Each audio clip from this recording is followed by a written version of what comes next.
zdravstvo, v kateri bodo udeleženke analizirale vpliv COVID-19 na najpomembnejše dele našega zdravstvenega sistema, tako imenovan trikotnik zdravstvenega varstva, ki obsega financiranje, izvajalce in paciente. Namen naše sekcije je opredeliti najbolj pereče izzive in posledice, ki jih je prinesel COVID-19 in seveda opredeliti priložnosti za nadaljnji razvoj zdravstvenega sistema, ki jih trenutne razmere odpirajo. V veliko veselje mi je, da bom kot predstavnik moškega spola v tej razpravi v manjšini, saj se po mojih opažanjih, prosim popravite me, če se motim, v tovrstnih razpravah najpogosteje izpostavlja drugačno razmerje spolov. Smo videli tudi na današnjih predhodnih panelih. Nič zato, v razpravi bodo danes sodelovale predstavnice vseh stičnih točk trikotnika zdravstvenega varstva, kar mi je v veliko veselje. In sicer dr. Tatjana Jovanović, predavateljica ekonomike in menedžmenta javnega sektorja na Fakulteti za upravo Univerze v Ljubljani. Nadalje gospa Anka Bolka, ki je direktorica področja za analitiko in razvoj v naši zdravstveni blagajni. Doktorica Zdenka Čabašek-Travnik, predsednica Zdravniške zbornice Slovenije, in pa gospa Duša Hlade-Zore, ki je zastopnica pacientovih pravic. Vse udeleženke in goste, iskrena hvala, da ste se udeležili naše današnje razprave. Format sekcije je sledeč. Vsaka udeleženka bo odgovarjala na vprašanje iz njenega strokovnega področja. Ker pa se vprašanja pogosto vežejo na strokovna področja različnih udeleženk, boste imeli možnost repliciranja oziroma izrazitve mnenja tudi na vprašanja, ki bodo zastavljena drugim gostjem.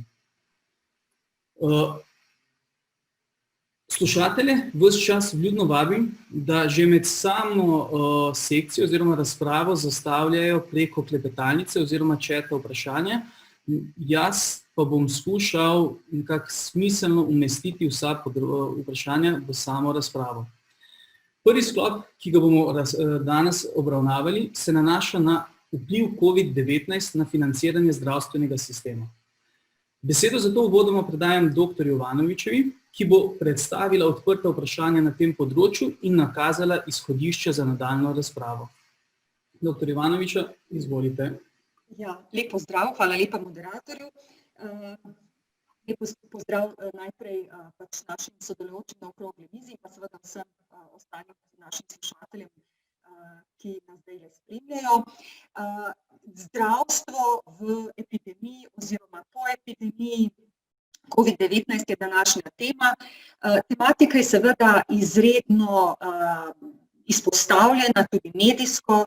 Ogromno informacij, pravzaprav vsak dan izvemo o tem. Tako da mogoče samo za izhodišče tisto, kar sem seveda tudi sama, do katerih pač nekih javnih podatkov sem tudi sama prišla ob pripravi na to okroglo mizo. Zdaj, tisti podatki, se pravi, okoli financiranja, se pravi, prvo naše vprašanje, prvo nekako razprava naj bi se razvila o tem, koliko pravzaprav nas je stala, koliko smo imeli z epidemijo oziroma pojavom tega novega virusa dodatnih stroškov v zdravstvu. Drugo izhodišče, ki bi ga želela izpostaviti na današnji okrogli mizi, je seveda tudi, kako bo s financiranjem zdravstva v bodoče. Torej, težave s financiranjem smo seveda imeli že pred epidemijo, težave niso nove, vendar so se v času tekom letošnjega leta oziroma pojava tega, kot rečeno, virusa in epidemije, ki kar traja, samo še poglobile. Kako torej razrešiti vprašanje financiranja, da bo sistem seveda vzdržen, pri tem pa nikakor ne bi mogli mimo vprašanja, torej se ne moremo izogniti vprašanju čakalnih vrst. In ker smo ravno bili priča predstaviti petega paketa protikoronske zakonodaje, ki naj bi po informacijah torej nekje z 42 milijoni evrov dodatnega denarja za zdravstvo, torej rešil tako res globalno problematiko čakalnih vrst na način, da bi v sistem vključil tudi koncesionarje in pa zasebnike. Potem bi pa seveda na to temo financiranja vas želela, se pravi, naše udeleženke pozvati mogoče tudi k razpravi o tem, kako so glede na analizo, ki je bila opravljena v zvezi s financiranjem oziroma stroškovno analizo v bolnišnicah, pravzaprav celotno to problematiko in čakalnih vrst in nasploh financiranja sistema pravzaprav razrešiti. Potem na koncu imamo pa še določene skupne izzive, kjer bo kolega vas pozval tudi v razpravi, se pravi o nekih bodočih trendih, tudi informacijskih in tako naprej. Tako da jaz predlagam, da mogoče začnemo kar s prvim vprašanjem, če se strinjate. Torej, prvo vprašanje najbolj, seveda, bi nekako rekli sodi v Zavod za zdravstveno zavarovanje Republike Slovenije in zato nekako pozivam gospo Anko Polka. In sicer preprosto vprašanje, koliko nas je stalo oziroma koliko smo imeli dodatnih stroškov z epidemijo, pri čemer sem sama prišla do nekega podatka, da naj bi to približno bilo, zdaj pa vi boste znala bolje odgovoriti, torej teh direktnih stroškov, ki jih lahko seštejemo, nekje med 250 oziroma 260 milijonov evrov. Seveda pozivam pa tudi ostali dve udeleženki k kakšnemu mogoče dodatnemu podatku oziroma repliki na predstavitev gospe Polka. Najprej lep pozdrav vsem, hvala za vabilo organizatorju. Ja, tole je najbrž vprašanje za kakšen milijon ali še več, zato ker celotni stroški epidemije seveda niso izračunani, ovrednoteni, sešteti in tudi ocene za naprej so še zanesljive. Zdaj najprej, kar bi mogoče poudariti, je, da govorimo recimo samo z vidika obveznega zdravstvenega zavarovanja o 3 milijardah in 300 milijonov za leto 2020, zato da imamo večkrat okvira, koliko iz obveznega zdravstvenega zavarovanja da Slovenija letno. Zdaj, za čas epidemije oziroma za te dodatne stroške, ki je povzročila, je ministrstvo oziroma proračun že zagotovil nekatera sredstva. Pokriti so stroški osebne varovalne opreme Bristol, se pravi in diagnoz. Zato neposredne COVID stroške, rečemo 5 milijonov za nazaj, predvidimo v letošnjem letu za leto 2020. Naj bi to po oceni bilo 50 milijonov, ki naj bi jih pokril proračun. Podrobnosti, se pravi teh 5 milijonov prvih je bilo za to obdobje epidemije že izplačanih izvajalcem, ampak za naprej pa ta postopek še ni popolnoma jasen, še kakšna pravna podlaga nam tudi manjka. Kako bo pa v naslednjem letu, tudi še ne. Potem tukaj je treba, slika je seveda širša, kaj vse vpliva. Zdaj vemo, da je država iz proračuna zagotovila sredstva za oprostitev plačil prispevkov za obvezno zdravstveno zavarovanje, tudi na naši strani prihodki, ampak tudi to govorimo na 80%. Pokrila je nadomestila za bolniške odsotnosti, že tako od prvega dne bolniške dalje, ravno nekaj 30 milijonov za letos. Potem zagotavlja 80% deleža izpadle realizacije v preteklem obdobju, ampak tudi to je bilo nekaj že, ampak ta celotna slika za vnaprej dejansko je jasna. Zavod, kar vemo zatrdno je, da ima v tem trenutku ima Zavod za zdravstveno zavarovanje precej manj prispevkov zbranih, kot jih je načrtoval. Vemo, da bo izpad do konca leta, tako da zelo nejasna ocena je pa tudi realizacija programa. Mi vemo, da je bilo v času epidemije storitve marsikatere se niso izvajale. Vemo, da so zaradi tega nastale zamude. Vemo, da si izvajalci v tem času, zdaj od zaključka epidemije dalje zelo prizadevajo, da bi te zamude nadoknadili, torej povečali dostopnost, da bi izvedli čim več programa dogovorjenega z zavodom, koliko jim bo to zares uspelo, teh pač seveda omejenih zahtevnih pogojih zdaj izvajanja storitev, pa ta trenutek še ne znamo oceniti. Nekaj procentih zagotovo govorimo, recimo 30% mogoče, ampak te številke niso zanesljive, koliko nam bo kot celotni javni mreži, javnem zdravstvu programa do konca leta še ni jasno. Zagotovo pa bo razkorak med prihodki in odhodki zavoda velik, oziroma bo znaten, oziroma bo. V okviru obstoječega finančnega načrta bomo poslovali, kar pomeni, lahko že danes trdimo, porabo vseh naših rezerv iz preteklih let, ki so bile, in zagotovo, skoraj zagotovo v današnjih projekcijah prenos nekaj negativnega stanja v naslednje leto, kar nam seveda črte vseh storitev v naslednje leto. Tako da v splošnem skupnem rečem, vpliv je znaten. To se na žalost seveda zdaj mogoče nisem posebej razvila, ampak na koncu so to vedno in vedno na dostopnosti do storitev in čakalnih dobah. Seveda to vpliv posredno nas, zavarowance in naše zdravje.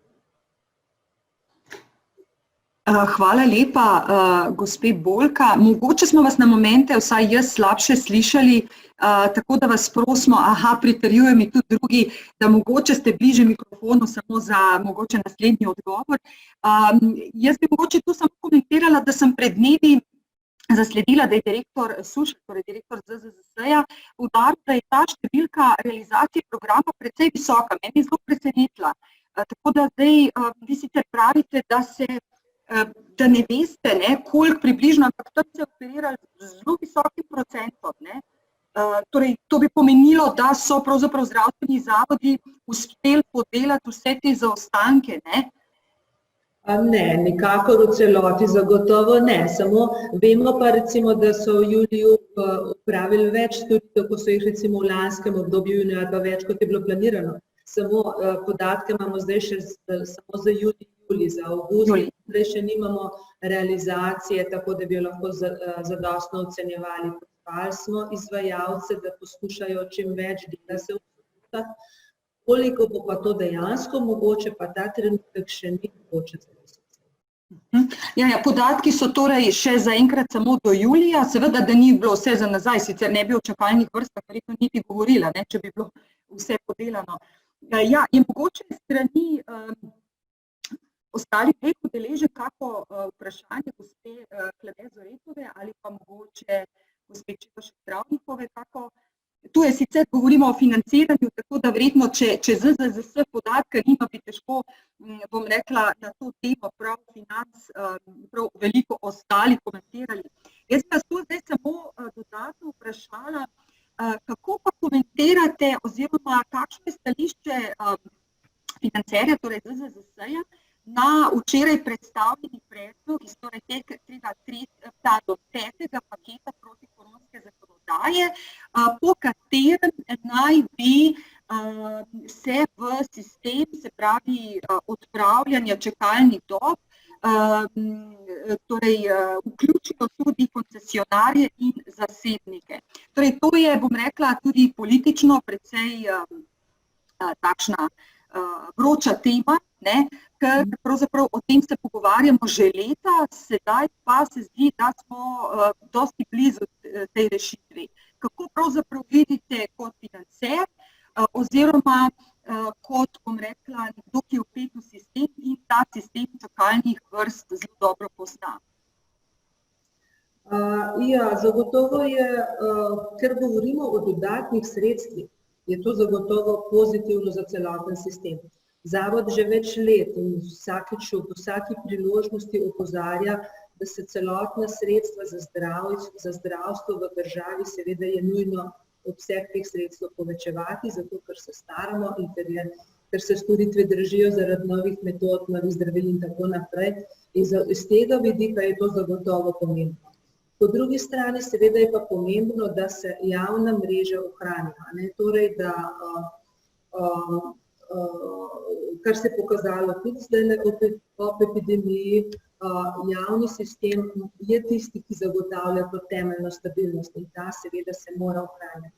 Če gre zdaj, vprašanje je seveda, kako bodo ta dodatna sredstva pripeljana, kako bo to izvedeno, kako se bo to zares izvajalo. Tukaj je še zelo veliko podrobnosti, zagotovo so pa vsaka dodatna sredstva, ki pridejo v sistem, dobrodošla, ker Slovenija tudi v evropskem merilu da za zdravstvo majhen delež, sorazmerno majhen delež BDP-ja.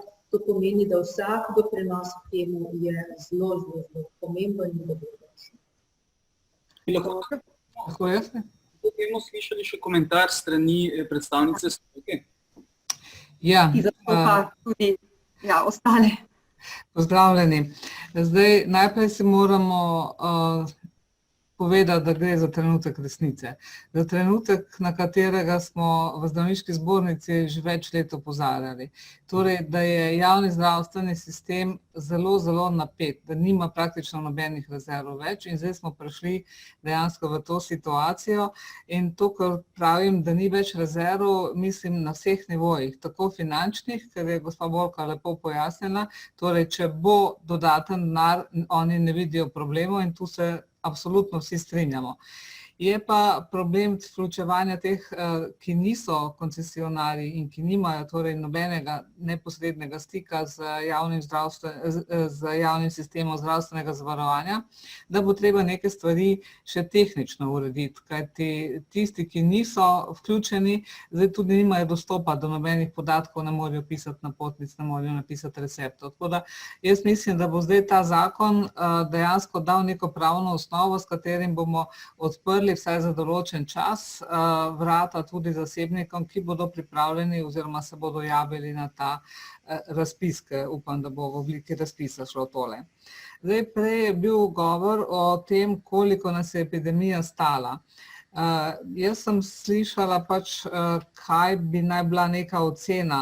Da se v resnici kar dobro oceni, vsak posamezni izvajalec lahko oceni namreč vsaj nekatere osnovne parametre. Osebna varovalna oprema, koliko stane. Zdaj res je, da je tu malo zmešnjave, ker na začetku se je del opreme dobivalo iz blagovnih rezerv, ampak zdaj so se cene stabilizirale, ve se, koliko se te opreme porabi in se za naprej ali pa za sproti to sigurno da oceniti. Drugo je še vedno nejasno, ali pa še vsaj meni ni jasno, kdo bo plačnik teh testov. Ti testi se zdaj, ne vem, to bo mogoče gospa Bolka vedela, kje se ta denar za te teste nabira, ali so še vedno neplačani, o tem nič ne vem, ampak testi so gotovo velika postavka in zdaj nas člani že sprašujejo, kdo bo te teste, če jih bodo oni sami, recimo koncesionarji, bili se jemali, bodo oni morali dati napotnico in bojo oni plačniki teh testov po sedaj veljavni zakonodaji in seveda je to nekaj, kar zavod ni kalkuliral, ni v splošnem dogovoru in zdaj so ti testi, vse tam, ki so, bom rekla, taka epidemična žarišča in je teh kandidatov za testiranje več, je to lahko kar velik strošek za izvajalca. Potem je pa treba prišteti k tem izračunom še podaljšana obravnava za posamezno storitev. Namreč po predpisih je treba zdaj obravnavati vsakega pacienta, kot da je kužen, in to pomeni, da mora zdravstveni delavec imeti v osebnem stiku s pacientom osebno varovalno opremo, to mora redno menjavati, porabi se čas za menjavo, porabi se čas za zračenje, ki je tudi predpisano, skratka celotna obravnava se podaljša, kar pomeni, da v isti časovni enoti lahko opravijo manj storitev. To so ti stroški, ki se jih da relativno dobro oceniti, seveda pa je možno nekaj časa prihraniti v tistem delu, ko se že izvajajo obravnave na daljavo, kakršnekoli, od telefonskih do video. Nekateri izvajalci imajo to že kar dobro urejeno, vendar je tukaj na tem področju pa treba poskrbeti spet za, bom rekla, zakonsko osnovo oziroma pravila, ki bodo dovoljevala, da se take storitve, se pravi brez neposrednega srečanja s pacientom, tudi obračunavajo. V času epidemije je recimo bilo dano dovoljenje, da se pogovori s psihiatrom lahko obračunajo, ampak če bomo hoteli dejansko priti malo naprej s tem skrajšanjem čakalnih dob pa izboljševanjem dostopa, bo treba najti neki novi obračunski model, kjer bo možnost dela nadaljavo tudi vkalkulirana. Seveda pa ta možnost nadaljavo spet nekaj stane v aplikaciji, v uporabi te aplikacije, skratka, mislim, da boste ekonomisti imeli kar dosti dela, da boste to izračunali, ampak da se. Zdaj, en hud problem imamo, mi vsi, da namreč nimamo realnih podatkov. Nimamo podatkov o čakalnih dobah, že tiste pred epidemijo so bile, bom rekla, slabe kakovosti, zdaj, kolikor mi je znano, pa teh podatkov sploh ni. In mi imamo veliko težavo, ko nas sprašujejo, kaj mislite, za koliko bodo pa zdaj zasebniki prispevali krajšanje čakalnih vrst. Ne vemo, ker ne vemo, kakšne so te čakalne vrste in nobena matematika nam pri tem ne pomaga. Mogoče se bo ta sistem čakalnih vrst vzpostavil v 2-3 mesecih in bomo potem zadovoljni ugotovili, da teh vrst ponekod ni, druge so pa čisto kratke. Skratka, država ni poskrbela za to, da bi imeli na razpolago, kaj to rečete, solid data, skratka neke podatke, s katerimi bi se dalo kaj izračunati. Hvala lepa. Glede na to, da je dr. Čebašek Travnikova odprla ogromno avenij za razmislek, bi preden se lotimo teh vprašanj, še vprašal zadnjo sogovorko, ki še ni prišla do besede, da čisto na načelni ravni mogoče opredeli, kako pa pacienti dojemajo oziroma bodo dojemali ta dodaten vir prihodkov, ki bo šlo v čakalne vrste preko natečaja, kjer bojo mobilizirali vse kapacitete. Glejte, jaz mislim, da bojo pacienti na to gledali pozitivno, če se bodo čakalne vrste res skrajšale in če bodo imeli boljši dostop do zdravnika. Ker med najpogostejšimi pritožbami, ki jih v zadnjih pol leta, mislim, da po zadnjih mesecih dobivamo od naših pacientov, je ravno problem čakalnih dob in pa proste izbire zdravnika in pa dostopnosti zdravnika. In to v bistvu dostopnosti zdravnika na vseh nivojih. To se pravi, zelo dolgo, kot vsi vemo, se čaka pri ortodontih, zelo dolgo se čaka pri zobozdravnikih, na operacije, na ortopediji, torej imamo področja, ki močno izstopajo. In to so področja, zaradi katerih se pacienti najbolj pritožujejo in iščejo rešitve. Iščejo, da bi se sami opravili samoplačniške operacije, kar pa veste, da je za nekatere zelo težko, 7.000 evrov za operacijo, recimo kolka je velika številka, ki si jo večina ne more privoščiti. Torej, pacientom ni važno, kako se bo to rešilo, važno je, kako se bo rešilo in da se bo rešilo. Hvala lepa. Ali imamo sploh kaj znanega v tem kontekstu, z tehnične plati, kako bomo reševali te čakalne vrste, ali je zdaj vlada samo dogovorila za nek obseg sredstev, ki se bo dodatno lansiral v zdravstveni sistem? No, jaz bi samo še tole dodala, da jaz imam občutek, da nimamo. Da smo se pravzaprav zdajle, ko nam teče voda v grlo, začeli bolj intenzivno pogovarjati. Meni ni znano, da bi obstajal kakšen sistem, lahko pa, da je kje pripravljen, pa ga bodo zdaj predstavili. Evo, gospa Bolkova. Ja, če lahko samo to komentiram oziroma dodam, strinjam se z dr. Čebaškovo. Ja, mene tudi osebno in zavod zelo vznemirja, moti to, da nimamo zaupanja vrednih podatkov o čakalnih dobah. Tega enostavno ni, ta sistem živi, ampak ni do konca stabiliziran in teh zanesljivih teh podatkov, kar je velika škoda in se stalno kaže. Mogoče še nekaj, kar je zdaj bilo omenjeno v zvezi s to dostopnostjo čakalnimi dobami. Zanimivo je po drugi strani, kar večkrat slišimo tudi pri nas, da nekateri pacienti želijo točno določenega ortopeda oziroma kirurga za ortopedijo in se hoče k njemu postaviti v vrsto, pa tudi če čakajo 3-4 leta, kar pa tudi ni marsikomu razumljivo, tako da ta svobodna izbira in včasih tudi taki, ki so v bolniškem staležu in na ta račun imajo bolniško, ki se včasih tudi vprašamo, a potem je to sploh upravičeno. Tako da vse te stvari so zelo kompleksne z več strani in prvič podatki, potem in tudi financiranje oziroma finančna sredstva kot taka tudi niso edini pogoj, da čakalne dobe zmanjšajo. Ta tematika je zelo kompleksna. Potem pa samo še na vprašanje prej dr. Čevaškova za te plačilo brisov. Kot sem rekla, za obdobje epidemije so bila sredstva nakazana iz proračuna prek ZZZS v zdajšnjem obdobju.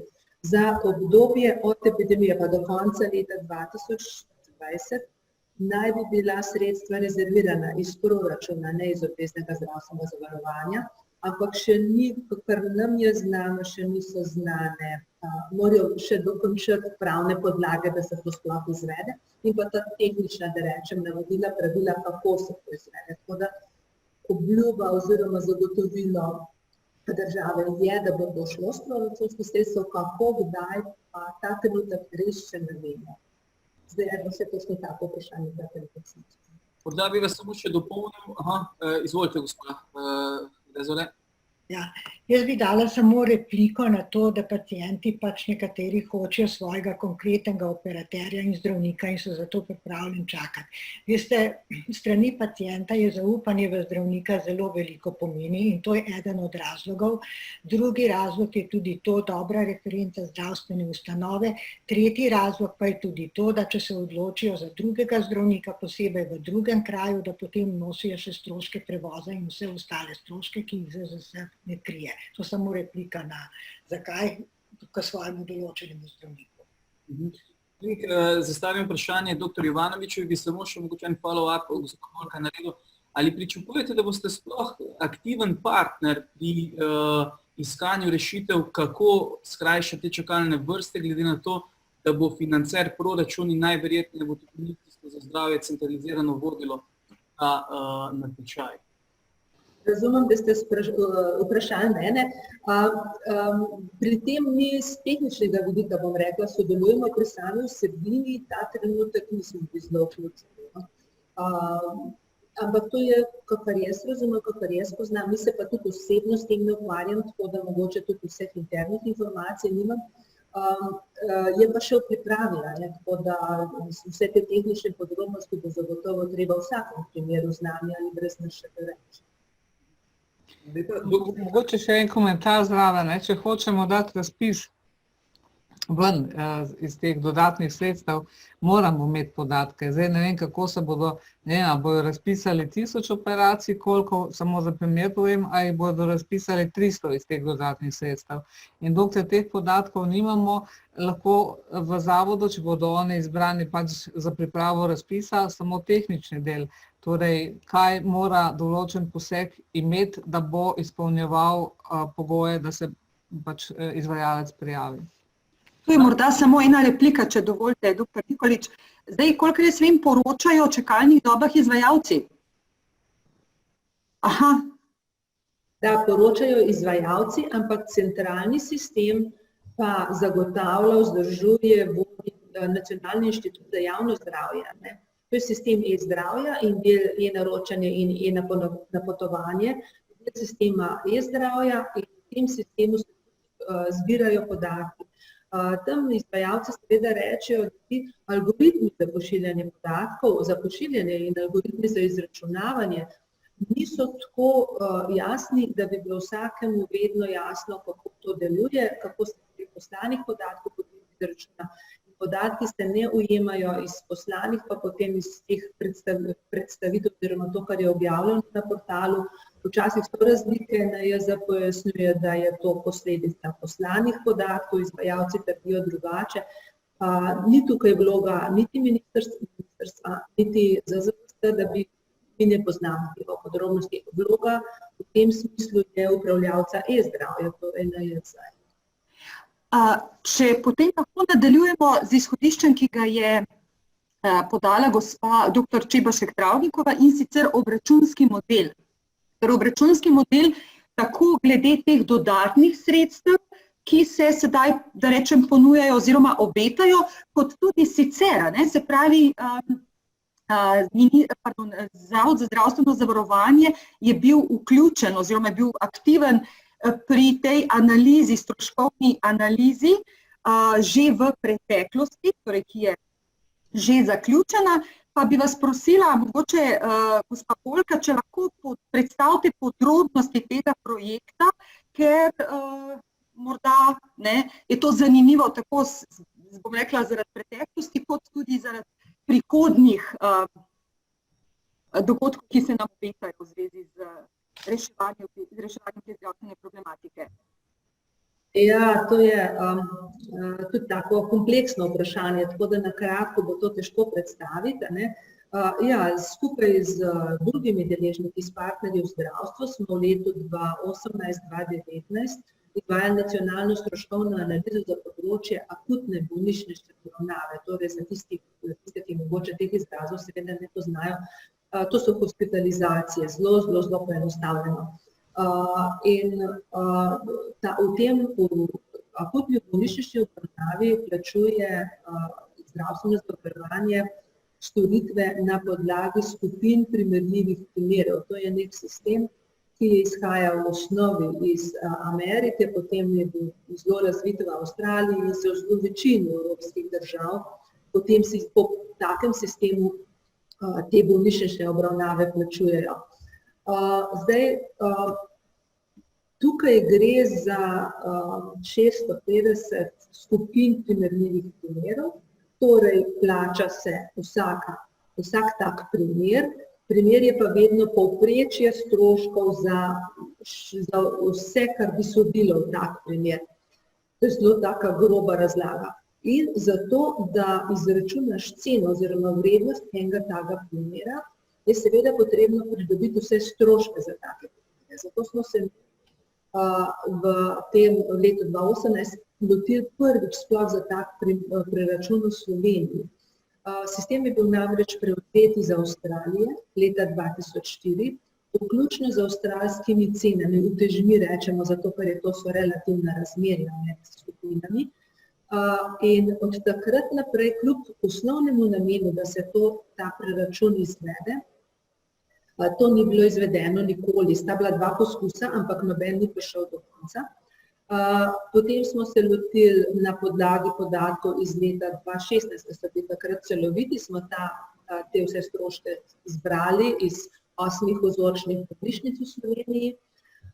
Potem smo po posebni metodologiji s pomočjo nekega nemškega eksperta te stroške razdelili na te skupine in na ta način dobili relativne vrednosti teh skupin.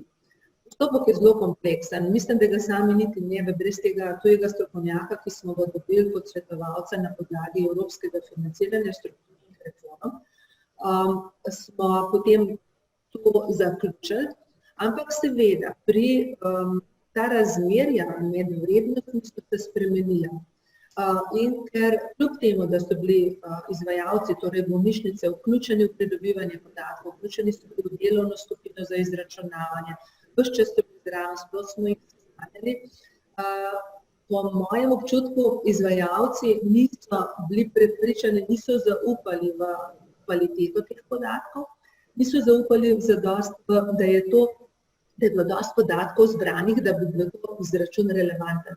In niso zaupali potem, da če se to uvede, da bodo potem interno lahko obvladovali, se pravi na eni stroške, na drugi strani prihodke, ki jih bi se prerazporedili glede na prejšnji celoten finančni načrt, recimo posamezne bolnišnice. Zato ta predlog, kljub temu, da je bil izračunan, simulacije so bile pripravljene, je bil sprejet. Glaven očitek, kot sem rekla, je bil stroški dosti dobro opredeljeni po posameznih pacientih. Dejstvo je, da večina slovenskih bolnišnic ne vodi, ne beleži dosti natančno do nivoja pacienta.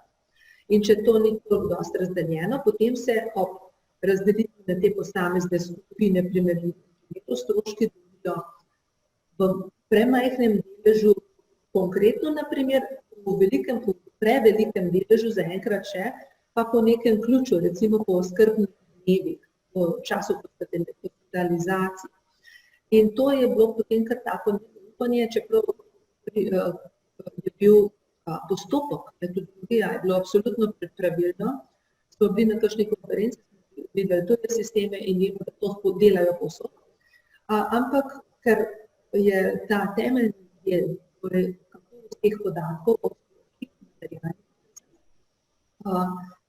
nismo imeli vsi skupaj zadosti zaupanja, bo treba ta del postaviti drugače. Najprej infrastrukturo, da se bodo stroški spremljali in čim večjim številom spremljali, pa potem ponovni preračuni. Vemo pa, da se preračuni bi se morali delati podobno.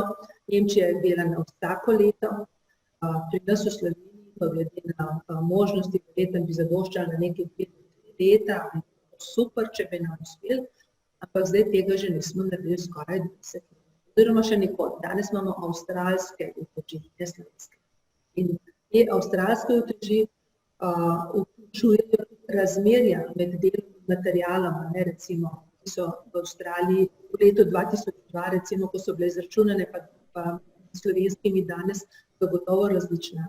Da zaupamo nečemu, kar ni naše, ne zaupamo tistemu, kar je naše, čeprav ni popolno, seveda še ni, ampak brez poskusov, brez iteracij, niti približek ne bo, ne. Da na tem delu ne bo. Mi imamo težavo tudi na izračunu ambulantnega obračunskega modela. Se pravi, to je zdaj gospa Bolka razložila, kako bi naj prišli do nekega modela v bolnišnici, ampak mi se trenutno, bom rekla, usklajujemo ali bojujemo, karkoli že temu rečemo, v ambulantnih storitvah za pediatrijo, za ginekologijo in seveda tudi za družinsko medicino. In tu imamo pa, bom rekla, dosti bolj, ali pa dosti manj spremenljivk za izračun, kjer pa igra veliko vlogo seveda plačilo izvajalca, ne, tako da si malo predstavljamo. Ja, če lahko tole kar komentiram naprej, jaz sem bila pozvana, da to stroškovno analizo predstavim, zato sem zdajle govorila o hospitalu. Zagotovo pa zavod v zadnjih letih zelo pospešeno dela tudi na modelih plačevanja za druge storitve. Na specialistiki sploh, recimo zdajle smo vajali od poletja velja naprej plačevanje molekularne diagnostika na onkološkem, ker imamo najsodobnejše te teste zdaj sistematično plačane. Delamo na ORL, delali smo na številnih drugih specialistikah.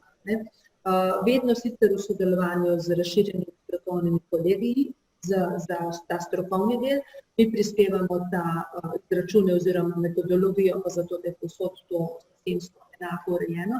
In v zadnjem času dejansko zelo intenzivno delamo na vseh teh področjih. Tudi za družinsko medicino smo pred 3-4 leti predlagali drugačen model, pa nekako tudi ni bil sprejet. Tako da sicer na družinski medicini jaz nisem soključnik v delih drugih, je pomanjkanje zdravnikov prvi in sam model plačevanja ni tisti, ki bi bil največja ovira. Na specialistiki, se pravi ambulantno specialistične dejavnosti, pa zagotovo obračunski modeli še marsikje zaostajajo.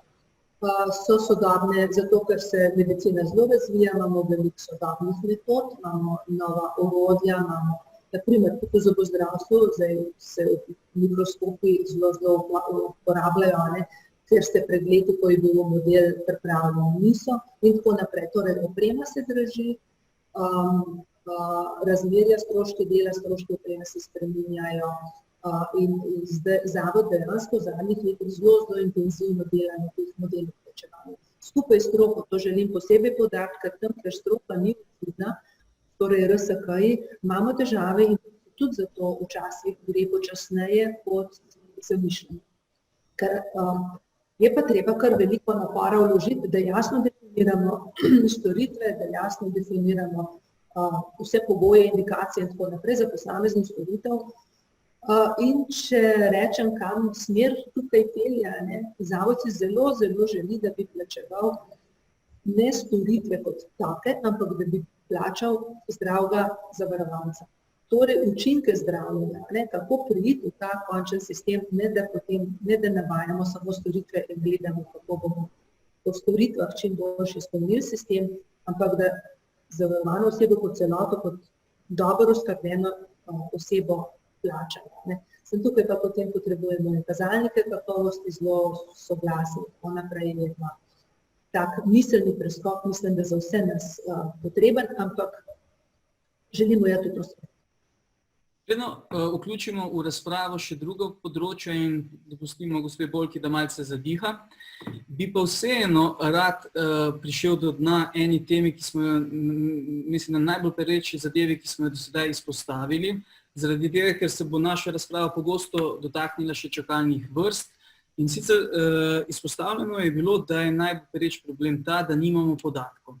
Na eni strani imamo zbiratelja in upravljalca podatkov, ki je NIJZ, na drugi strani pa imamo izvajalce, ki javljajo, raportirajo te podatke. NIJZ ima tehnologijo v svojih rokah, se pravi algoritme, ki obdelujejo te podatke, na drugi strani pa več ali manj človeški faktor na strani izvajalcev. Zadeva ni tako kompleksna za razumevanje, tudi za navadnega človeka. Torej, če ni podatkov, kje je težava? Kje se ustavi? Če smem, en del težav je v zakonodaji, v pravilnikih. Kdaj se koga kje kako naroča, kdaj se koga kje briše, kdaj se koga kje, ne vem, prepiše. In dostikrat, ko grejo čistiti podatke, vidijo, da je, ne vem, ponovno vpisan, ker je ali pa izgubljen, zato ker je tista doba, v kateri bi moral biti obravnavan, recimo v 3 mesecih potekla in potem kar zgine seznama. In skratka, to so take stvari in oni pravijo, mi moramo imeti algoritem tako nastavljen, da nekdo, ki je za recimo obdobje, ki bi moglo trajati 3 mesece prijavljen, da pol ne more biti več noter in pol zgine. Skratka, to smo se že parkrat poskušali oglasiti in potem prijemo do tega, da ja, zakonodaja od nas tako zahteva, pravilnik je tako postavljen. Nujno je, seveda, takoj, hitro je, zelo hitro je, ne vem, 15 dni ali koliko, potem hitro je toliko. Skratka, te kategorije so določene zelo togo s pravilniki in potem oni te pravilnike vgradijo v algoritme. Vse tako so mi razložili. In tukaj bi bilo del teh napak možno pojasniti. Mi smo upali, da bo s temi e-napotnicami dejansko prišlo do centralizacije naročanja, pa vidimo, da se te napotnice izgubljajo, ne vem zakaj se izgubljajo, ampak v sistemu nekje, da bi se utopile ali izginile. In to so še taki misteriozni pojavi za nas, ki smo zdravniki, mogoče računalničarji to boljše razumejo. Torej, do pravih podatkov, recimo, zasebniki, ki niso vključeni v sistem, niso deležni blagodati e-zdravja, njim je vsak trenutek jasno, kakšna je njihova čakalna doba. Točno vejo, za katero vrsto posega je kako dolga čakalna vrsta. In tam je vsem vse jasno. Tukaj je pa pravim tudi zaradi teh zakonskih omejitev pa precej težko vzdrževati te algoritme. In seveda moramo vedeti, da tudi zakon oziroma pravilnik predpisuje, kdo lahko vpisuje te podatke, kar je nonsens. In potem zato, ker to mora vpisovati oseba zdravstveno izobrazbo, pol te osebe ni, pa pol to osebo iščejo, pa pol zamujajo. Skratka, birokracija nam je naložila tudi v sistemu zbiranja podatkov neke ovire, ki so popolnoma nekoristne. Jaz bi pa vsem tukaj nekaj dodala. Ko se mislim pa, da je določena, ni krivda ravno, ampak nekaj pa tudi vloga izvajalcev v tem, kako dajejo te podatke. Ker če že si pogledamo sistem e-naročanja, potem vidimo tam podatke, ki so popolnoma drugačni. Primer iz prakse. Čakalna doba pri tem in tem izvajalcu je 14 dni, pri drugem izvajalcu 3 tedne in potem se pacient na osnovi teh podatkov, ki jih najde na sistemu in naročanja, odloči seveda za izvajalca za najkrajšo čakalno dobo. Potem še piše spodaj, kličite izvajalca za natančne podatke. Potem pa, ko pacient vse se naroči, ker ne dobi odgovora v času, ki naj bi bil, to naj bi bilo recimo v 8 dneh, saj da je naročen, potem telefonira, potem pa dobi čez toliko in toliko časa odgovor, vaš termin je, okvirni termin je čez 6 mesecev. Torej, to nekako ne more iti skupaj. Ne more iti skupaj niti po zakonih, niti po čem. To se pravi, tukaj je tudi potrebno malo več discipline pri samih izvajalcih, da bi ta sistem delal v redu. Ker stroji lahko delajo še tako v redu, če pa nimajo pravih podatkov, bojo pa tudi rezultati napačni. Skratka, če vas razumem, je tudi človeški faktor na strani izvajalcev, ker kot vidimo, imajo tudi izvajalci včasih interesa, da podatki niso optimalnejši oziroma resnični. Sem vas prav razumel? Tako je. Jaz se s tem ne bi strinjala, tisto, kar bi pa predlagala, ker tukaj vsak en del resnice vidi, en vidi in potem vsi nekako rečemo, on drugi pa ni čisto okej. Zavod tukaj ni neposredno, Zavod za zdravstveno zavarovanje tukaj ni neposredno vpleten, smo pa zelo zainteresirani za podatke, točne zato, ker so podlaga za planiranje oziroma razporejanje sredstev. In jaz mislim, da tisto, kar bi bilo nujno treba v tem trenutku ali včeraj ali pa saj zdaj takoj narediti, je ena temeljita revizija tega e-naročanja oziroma teh podatkov. Zato, da se jasno opredeli, kaj je prav, kaj je narobe, kaj je treba v zakonu popraviti, kaj je mogoče treba popraviti v pravilniku o čakalnih dobah, da se vse to konsolidira in potem dejansko gradi ali dogradi, dopolni, tako da bo to funkcioniralo. Ker zdaj vsi se strinjamo, da podatki niso v redu, ampak vsak mečka na nekoga drugega. Pač iščemo glede na lastne izkušnje, glede na to, kar smo slišali, kar nam povejo izvajalci, kar nam povejo kakšne softverske hiše, providerji izvajalce in potem nihče pa nima te cele slike in jaz mislim, da bi bila nujna neka taka temeljit pregled, tako to stanje je in jasen cilj, kaj hočemo, ker tudi to, kar je gospa dr. Čebaškova že rekla, ja, tudi zakonske omejitve so ali pa nedorečenosti ali pa nejasnosti. Pripravi je že popravek tega ali pa dopolnitev tega zakona. Popravimo zakon, opredelimo točen pravilnik, postavimo si jasen cilj, potem bomo pa algoritme, jaz sem matematik in točen vem, da se potem algoritme že da napisati, če so osnovne zahteve jasne. Tukaj je cela slika mečkam tako nečist stabilna in najprej bi bilo treba stanje pregledati, pa čeprav se to sliši mečkam pozen, ampak očitno nam brez tega ne bo uspeti narediti naslednjih korakov.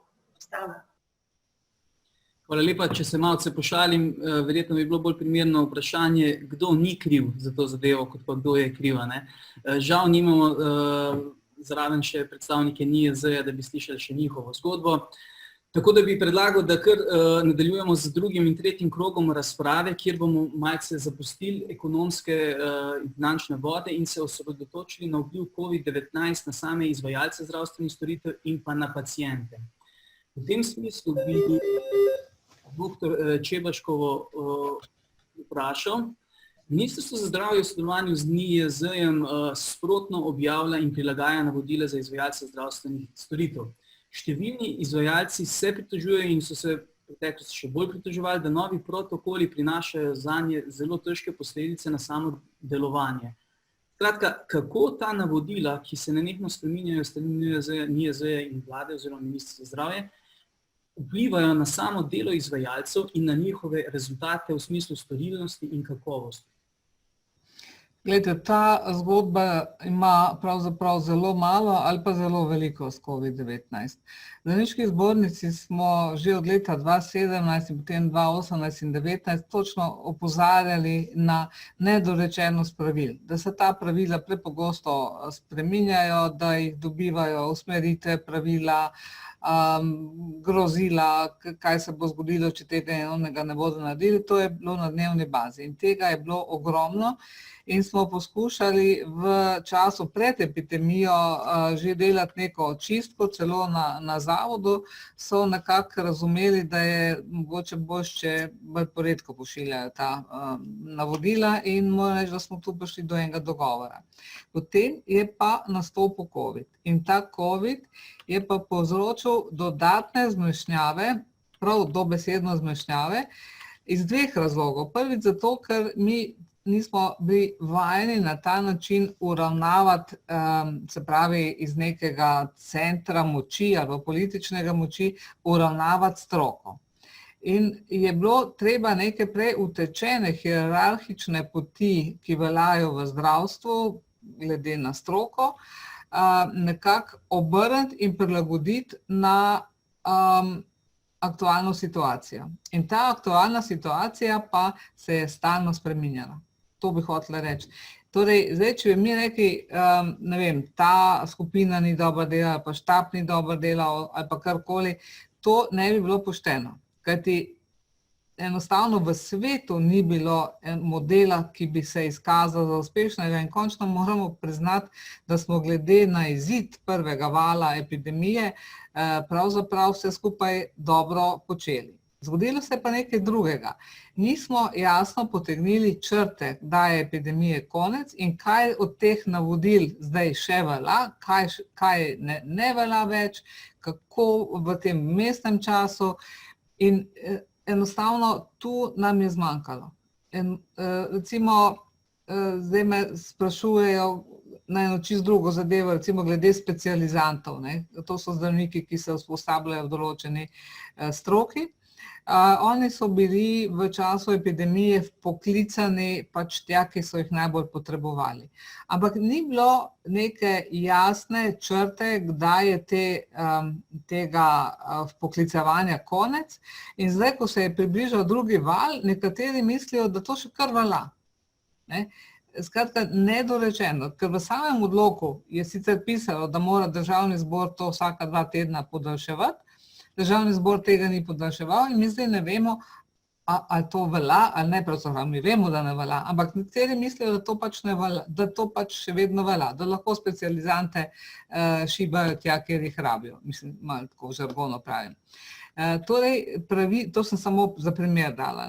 Imamo pa še kup navodil, ki niso bila preklicana.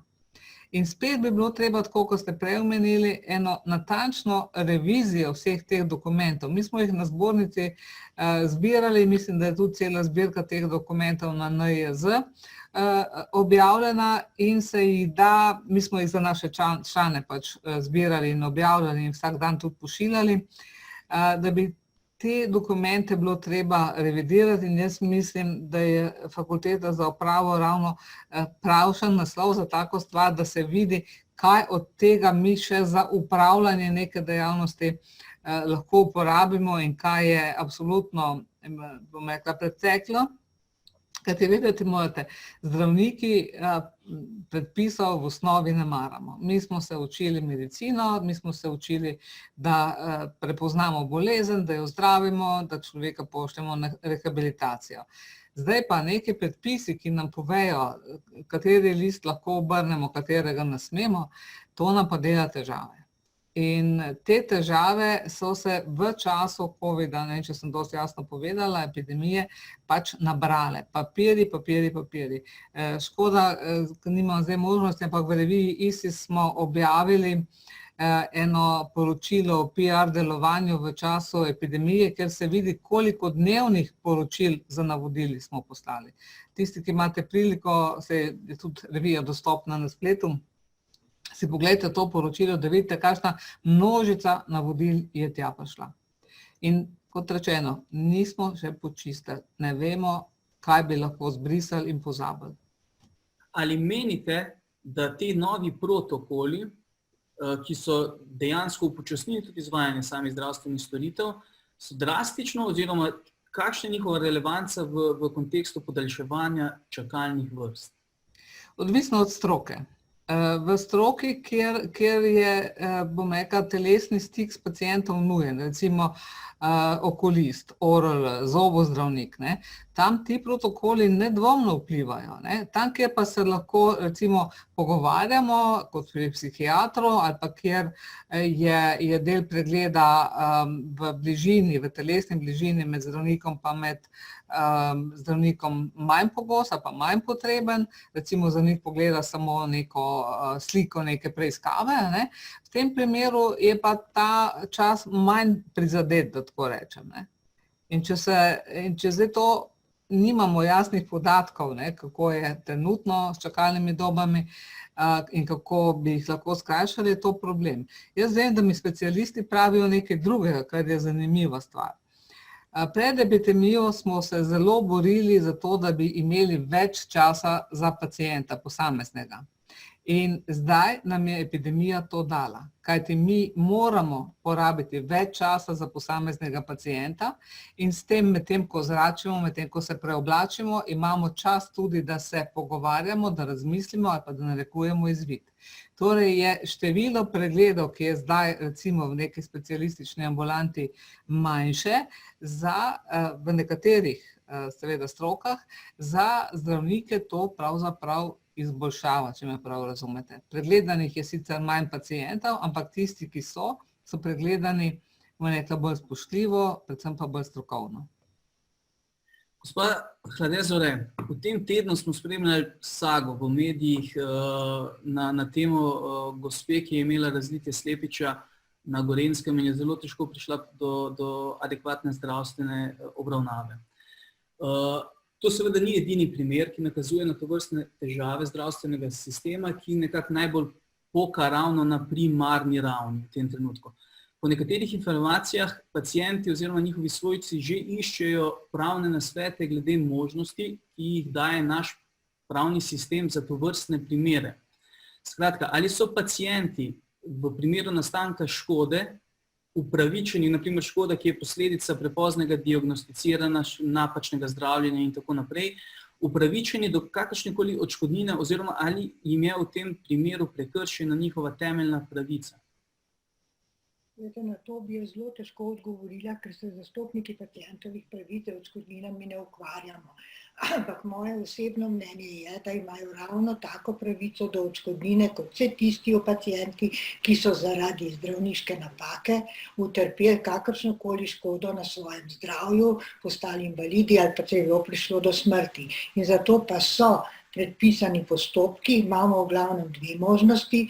Ena je, da se z bolnišnico oziroma zdravstveno ustanovo in zdravnikom dogovorijo o tem, če za povračilo ene določene škode, druga je pa sodna pot, ki je pa daleč bolj naporna, draga in praktično zelo dolgotrajna.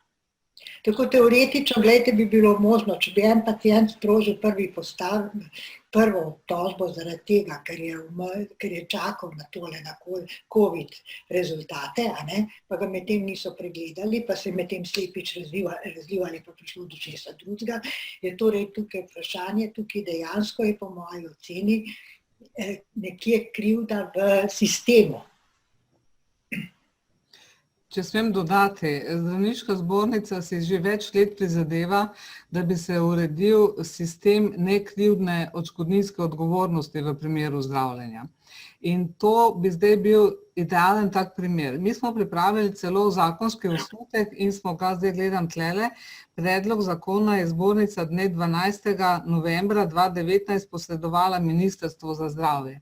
Torej, mi smo predlagali nek model, pa takrat še nismo vedeli za epidemijo, ampak nek model, po katerem bi se ob nekrivdnem škodnem dogodku pacientov lahko izplačala škoda. In zdaj, če pogledamo vse te številne primere, ki smo jih našteli, mi bi težko rekli, da je zdravnik v nekem primeru bil kriv, oziroma bi to morali res detaljno pri vsakem primeru posebej dokazovati, ampak bi bilo prav, da bi v takih primerih država imela, tako kot imajo recimo skandinavske države, v ozadju nek sistem, ki bi po enostavnem, ampak naprej predvidenem postopku omogočal izplačilo odškodnin.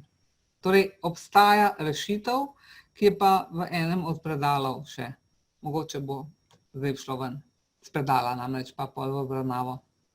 Vsekakor zanimiv predlog, tako kot ste sami omenili, v trenutnih razmerah je pa pacient nekako ujet v neko paradoksalno situacijo in prav tako tudi izvajalci, zaradi tega, ker na eni strani se trudijo ravnati s skrbnostjo dobrega strokovnjaka, na drugi strani pa tudi določeni protokoli, kot je gospa Hlade Zore tudi omenila, kjer se zahtevajo obvezna testiranja pred dostopom zdravnika, nekako grejo navzkriž z obravnavo skladno z dobrim strokovnjakom. Mogoče bi tukaj dodala en tak tipičen primer. V času epidemije je bilo splošno navodilo, preden greste do svojega zdravnika, najprej pokličite po telefonu. In to navodilo je ostalo. In ljudje do nezavesti, včasih tudi zares do nezavesti, kličejo zdravnika zato, ker se držijo tega protokola. Ta protokol je v času, ko ni epidemije in ko je dovolj osebnih varovalne opreme, v bistvu treba modificirati. To je bilo smiselno takrat, ko zdravniki v zdravstvenih domovih in seveda medicinske sestre in drugo osebje niso imeli in ni bilo mogoče kupiti osebne varovalne opreme. Te je zdaj dovolj, če se jo kupi, nabavijo, samo jo je pa treba uporabljati. In dogodki, kot je bil ta s tem različen Slepiča, je ravno pokazal, kako je lahko nek predpis ali pa nek že prevzet način delovanja, ki je izhajal iz obdobja COVID, škodljiv za nadaljnjo delo. Da pa ne bomo ostali samo pri negativnih aspektih našega zdravstvenega sistema, bi mogoče malce zaobrnili kovanec in bi razpravljali o priložnostih in v pozitivni smeri, kako je COVID-19 vplivala na naš zdravstveni sistem. Že smo slišali nekako v prejšnjih panelih tudi, da se je pospešil razvoj digitalizacije in tudi na področju zdravstva je to zelo aktualna tema. Ali se tudi v Sloveniji na tem področju obetajo novosti in kako daleč smo s temi novosti? Če lahko jaz. Mi smo tudi že nekaj let vpeti v digitalizacijo zdravstva in sodelujemo z eno organizacijo Health Day SE oziroma Health Day in oni pripravljajo vsako leto strokovna srečanja na temo digitalizacije v zdravstvu. In od tam, v teh srečanj, ker je zbornica soorganizator, poznamo te izvajalce in ponudnike. In dejansko so se oni v času epidemije že sami organizirali in ponudili, kaj bi lahko naredili. Ampak problem je seveda večplasten, kako zakonsko to urediti, kako z GDPR povezati, kako te storitve potem na ta način zabeležiti, ampak rešitve so. In tako kot recimo se zdaj o tem testiranju pogovarjamo, mene je pred 2 dnevoma klical en ponudnik teh storitev in je rekel, pogledajte, stvar se da enostavno rešiti. Naročanje v teh centrih za testiranje bi lahko bilo na spletu, brez veze, da najprej pacient 5-6krat kliče zdravnika, da bi ga ta potem naročil na testiranje in potem zdravnik kliče v center, da ga naroči in potem kratka cela zmešnjava. Če bi se dejansko to testiranje dalo neposredno pri tam, kjer jemljejo brise, naročati, bi se to prošparalo. Ampak nekaj drugega se mi zdi pa še pomembnejše. V mesecu marcu, ko smo se vsi znašli v tem novem svetu epidemije, se je zgodilo nekaj, kar je pravzaprav 2 stvari, ki sta bili pa izrazito pozitivna. Prvi se je zgodilo, da so svetovno znani strokovni časopisi odprli svoje strani brezplačno. In tako je nenadoma postalo dostopno ogromno novega znanja iz celega sveta. Tega pojava prej nikoli ni bilo in se bojim, da zdaj že tudi zapirajo nazaj te časopise, da tega tudi koliko malo več ne bo. To je prvi pozitivni pojav. Drugi pozitivni pojav pa je absolutno zvišan pomen prostovoljstva.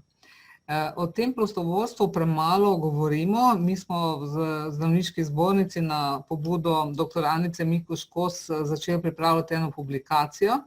Naredili smo tudi anketo o prostovoljstvu med zdravniki in ko zbiramo te zgodbe iz terena zgodbe, kako zdravniki pomagajo, mimogrede okrog 500 jih je vključenih aktivno kot prostovoljci, vidimo, da je ta sila prostovoljcev izjemnega pomena.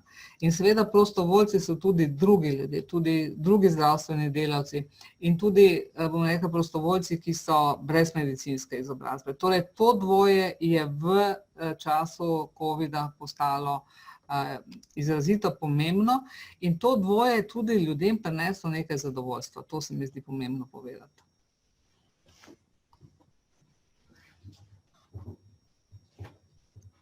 Če lahko, mogoče jaz nadaljujem, če ni se nihče prijavil z mikrofonom, vidim. Ja, čisto gotovo so takale slaba izkušnja, v grobem slaba izkušnja prinese tudi priložnosti, a ne? Tudi kakšne fleksibilnosti, spremembe kakšnih takih okostenelih ali pa navad, kakšen drug pogled.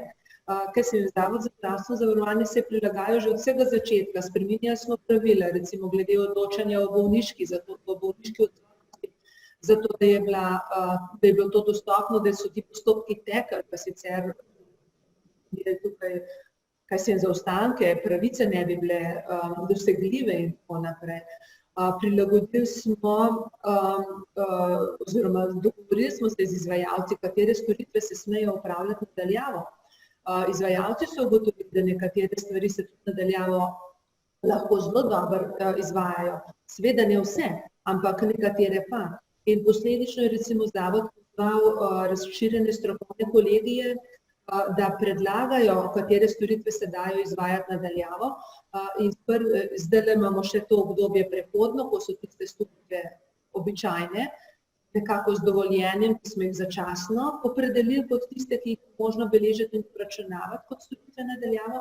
S 1. decembrom smo pa zdaj že prek našega upravnega odbora imamo že pripravljene rešitve, da bi se s 1.12. uvedle, ko se prejšnjo sedanje stanje pač zaključi, da smo za vsako specialnost posebej opredelili, katere storitve se lahko delajo nadaljavo. Recimo smo v grobem, tako smo sistematsko po vseh dejavnostih enako, kaj se jim storitev posvet nadaljavo prek video ali telefonske ali kakšne druge tehnologije.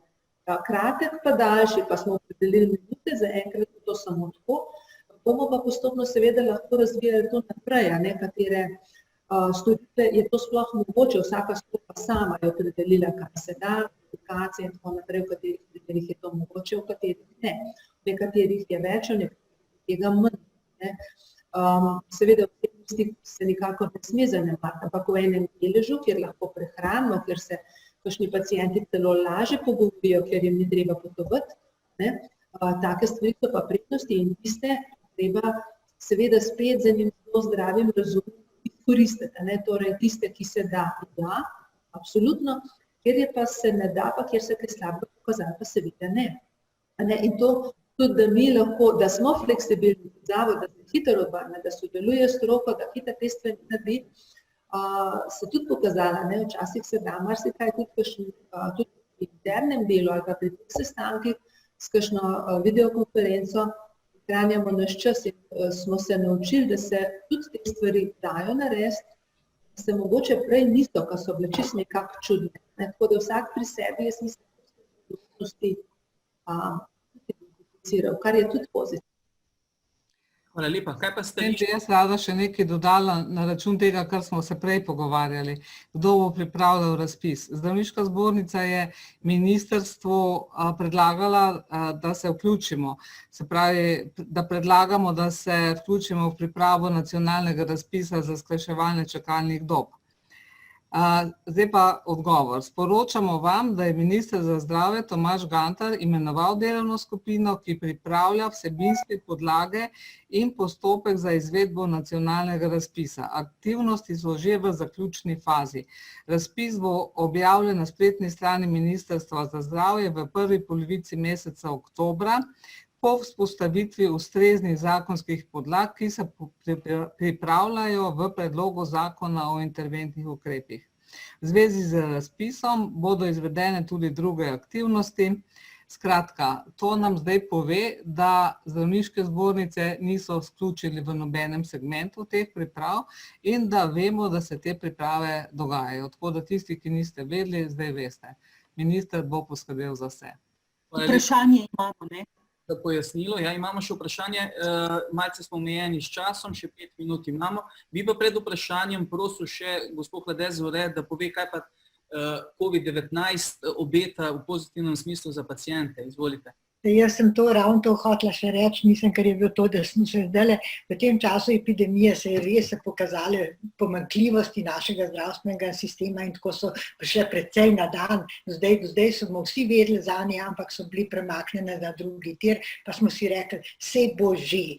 Jaz pa zdaj verjamem, ker se je tudi malo pokazalo, da bo ta entuzijazem, ki se zdaj v tej zadnji fazi kaže, trajal in da se bodo pristojni pa odločevalci hitreje odzivali na vse te, kar je treba narediti. Že zdaj smo slišali, kaj vse bi bilo dobro narediti, ampak da res, da bi nehali veliki na široko govoriti, ampak da bi to prišli k dejanjem. Zdaj je mogoče ravno pravi čas, ker je še atmosfera taka in bi prav pa lihna replika na to, kar je prebrala dr. Čebaškova. Jaz menim vse, da bi mogla odločevalci zdravstvenega sistema pa politika sodelovati z roko v roki, zaradi tega, ker vsi pa ne bi delali v dobrobit pacientov, ker tista floskula pacient v središču zdravstvenega sistema je že zdavnaj umaknjena nekam ven, pa bi radi, da bi prišla nazaj, pa da bi pacienti od tega nekaj profitirali. A veste, paciente tako malo zanima, kako se bo delil denar, kaj bo, kaj bo to. Njega zanima, ali bo prišel do zdravnika, da ga bo zdravnik sprejel prijazno relativno, pa da mu bo pomagal.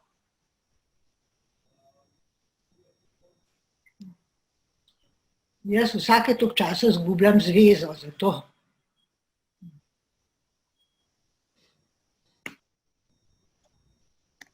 Se opravičujem, pozabil sem mikrofonček. Ostal nam je čas še za zadnje vprašanje. Očitno smo bili toliko izčrpni, da smo dobili samo eno vprašanje. In sicer, lepo vas prosim, da omejite odgovor na maksimalno 1 minutko. Vprašanje zlasti za dr. Čebašk Travnik in pa gospod Boljko. V kolikšni meri bi, po vašem mnenju, standardizacija v zdravstvu, naprimer standardizirane klinične poti po posameznih področjih, lahko vplivale na učinkovitost in kakovost dela v zdravstvu? Lepo prosim, minuta. Ja, v zdravniški zbornici se za standardizacijo seveda že dalj časa prizadevamo. Vemo, da je to zelo težka naloga in smo pripravljeni pri njej sodelovati. Sami pa ne moremo. No, jaz bi najprej izpostavila, da nam mora biti jasno, kaj je standardizacija, sploh, ker se pogosto že pri tem ustavimo, ampak vsekakor seveda, bolj kot so stvari standardizirane, lažje jih je podpreti s plačili, če gledam z vidika Zavoda za zdravstveno zavarovanje. Mi pogosto tudi pričakujemo, recimo, mi smo danes omenili telemedicine, drugih storitev, telemedicinskega spremljanja kroničnih pacientov. Tam je zelo pomembno, da so te klinične poti, da so standardi jasni, da se ve, kdaj pacienta obravnava specialist, kdaj primarni zdravnik, kdaj medicinska sestra. To je že samo po sebi, to je pogoj, da potem sploh na tem zgradimo način plačevanja in vse ostalo, dalje kazalnike in naprej. Tako da ja, absolutno, samo spet smo pri definicijah, in spet rekli sem matematik, to je pogoj. Dokler vsi enako ne razumemo, kaj standardizacija je, se je težko pogovarjati, ne še kaj manj. Hvala lepa, gospod Boljka. Morda še zaključna misel oziroma lekcija o koroni s strani dr. Ivanovičeve. Ja, pozdravljen, jaz bi mogoče kolegici Jukičevi samo priporočila, da naj si mogoče pogleda primer izolske bolnišnice, pa ne v tem sanacijskem načrtu, ki je vladal zdaj, ampak še izven tega in pred tem, ko govorimo o standardizaciji, zelo zanimiv primer, čisto mimogrede. Kar pa se tiče zaključne misli v zvezi z COVID epidemijo in vsem tem, kar smo danes govorili, bi morda dodala samo to, da je moje nekako mnenje po tej okrogle mizi, da pravzaprav imamo izvrstne ekonomiste v zdravstvu, imamo izvrstne zdravnike, da pa nekako težavo predvsem vidim v vzajemnem nezaupanju na vseh straneh in da nekako je mogoče tudi ta epidemija zdaj izziv v tem smislu, da si začnimo pač zaupati, ker brez tega je pravzaprav nesmiselno se o vseh drugih stvareh in jih regulirati. standardizirati in še karkoli drugega. Skratka, čisto na kratko. Hvala lepa. Mislim, da se vsi strinjamo s to zaključno mislijo, s katero bi tudi zaključili. Iskreno se vam zahvaljujem za udeležbo. Upam, da smo tudi vsem udeležencem odgovorili na marsikatero vprašanje in želim si, da bi se še večkrat lahko takole srečali in malce podelili znanje in mišljenje o teh, mislim, da ključnih temah v tem trenutku.